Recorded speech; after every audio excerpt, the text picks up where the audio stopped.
Welcome back to Miss B Biology. This is a revision lesson on the food test required practical. At the end of the lesson, I'll be sharing a quiz with you, so ensure that you partake in that. So grab your book and grab your pen and let us begin. The lesson objective is to describe how to carry out qualitative chemical tests on carbohydrates, proteins, and lipids. Tips before we begin. Ensure to study the method of this practical because this is one that they can ask you to write the steps for. Number 2, ensure that you know the name of the reagent or chemical used for each test. Lastly, ensure you know the color change for a positive test. Let us now prepare the food samples for testing. First, if you have solid food, ensure that you grind the food with a mortar and pestle. Add distilled water to make a paste. You will then transfer that paste to a beaker and add more distilled water to dissolve the chemicals found in the food. Lastly, you would filter to remove any food particles except for when we are doing the lipids test. Risk assessment, make sure you're wearing your safety goggles. Ensure that there is no open flame because we're going to be using ethanol, and please ensure you take care when you're using the water bath to avoid getting burned. The first test is called the iodine test. We are testing for a type of carbohydrate that is called starch. So first thing, add food sample to your test tube and then add your iodine solution. If it's a positive test, meaning if starch is present, you will get a blue-black color. If there is no starch present, then the sample will be brown or have the same color as the iodine.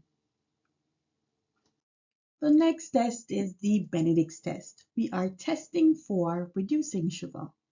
An example of reducing sugar would be glucose. So we have done step 1 already. Step 2 says we need to add our food sample to our test tube and then add BENEDICT'S solution. We will then place the test tube in a water bath at a temperature 65 degrees Celsius or greater.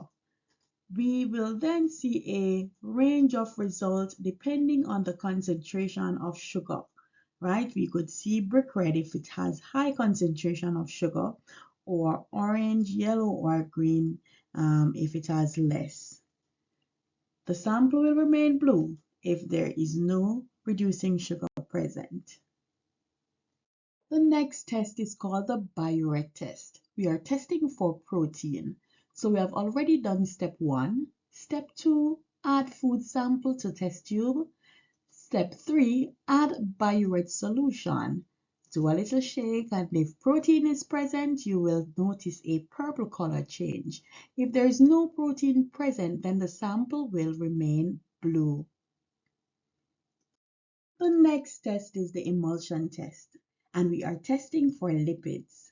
So we have already done step 1. Please remember, do not filter this sample because lipids tend to stick to filter paper. Step 2, add food sample to test tube, then add ethanol and shake.